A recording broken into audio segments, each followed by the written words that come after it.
Hello, today I want to talk to you about social justice warriors. And I think a lot of us can resonate with that term.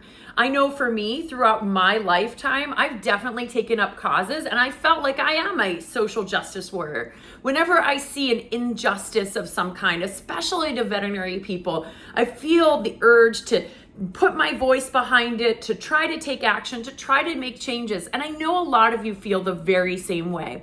We have a lot of social causes, particularly in those here in the United States that are veterinary technicians and veterinary assistants. There's a lot of hot button topics. But largely the veterinary community has a lot of really hot button topics, from high student loan debt to the way that clients perceive us and interact with us, to unfortunately really terrible toxic workplace environments. All of these are social injustices done to veterinary professionals. But how we actually give our voice to that cause, to trying to make a difference, actually can make or break that cause. Now, when we think about social justice warriors, we've got sort of two types. We've got someone who is a solo artist, and honestly, a lot of times I'm a solo artist. It's just me putting my voice out there like I am today.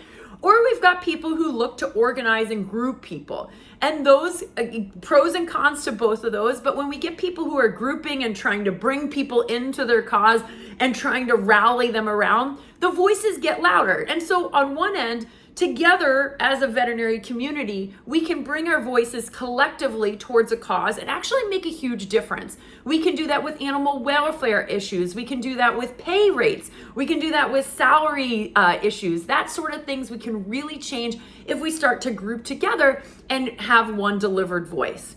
Now, where unfortunately social justice goes awry is when it turns into bullying. And I see this an awful lot. Listen, I can get behind a lot of what you are all throwing down, but I cannot get behind bullying.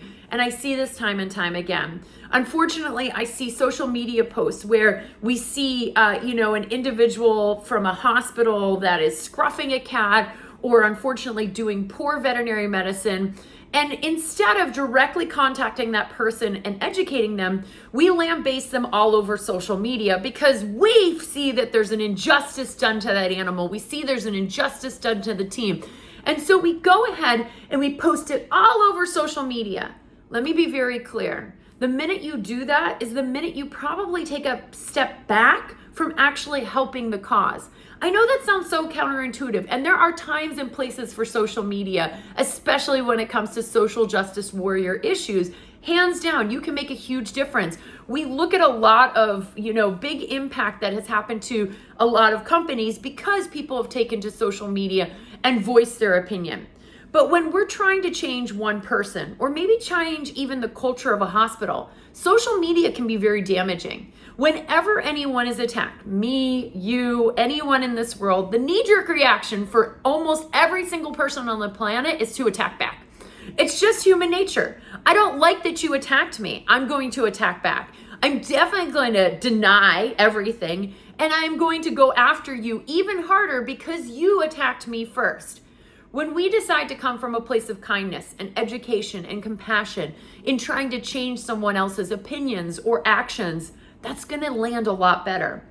And unfortunately, right now I'm seeing, from the Vet Nurse Initiative, the RVN title, to the mid-level practitioner, I did put my voice out there. But where I'm seeing people take up these causes is when we're calling out certain groups or individuals or hospitals and we attack them. All we do is hurt each other, and that becomes, unfortunately, detrimental to the cause. We are all fighting the same thing. Unfortunately, we may disagree how we're going to get there, but we all want higher salaries. We all want better cultures. We all want to be respected more by clients. When we attack each other, we actually take away from the singular actual social justice warrior cause that we're all looking for, which is basically better veterinary care, better veterinary environments, all of those same things that we're all looking for. So I want you to think about how you're presenting your cause, and are you hurting or are you helping the very cause that you're looking to do? And listen, there are some terrible people out there. There's some terrible veterinary professionals. Do I think they need to be singled out, ridiculed, berated, belittled, bullied, harassed on social media? No, probably not. Do I think that the cause needs to be brought up into social media? Yes, probably I do. But it's hard for me when I see a lot of bullying, a lot of calling out of singular individuals, of singular hospitals, of single practices, single even organizations. And these organizations are largely trying to do what everyone else is doing. People just disagree with how they're getting there. That's the struggle for me. I just want everyone to really think about how you're presenting yourself. And if putting and slandering and, defaming someone on social media is going to help your cause, and you're 100% sure it's going to help that cause, I guess maybe consider it. But honestly, going to the person, trying to get a conversation with that person, saying, hey, I saw you did X, Y, and Z. Can we just talk about it? Or I have concerns with my team because we feel like we're not getting paid fairly. Rather than post on social media, our boss is a jerk, we're not getting paid fairly. That's what I really want you guys to think about. So again, just putting it out there. I think we're all social justice warriors to some degree. When we see something we don't like, we go after it. But how you do it is going to make or break the actual end result. So thank you so much for everything that you do. Thank you for being a unicorn. I just wanted this as a little bit of food for thought in what we're doing in veterinary medicine right now. Thank you so much.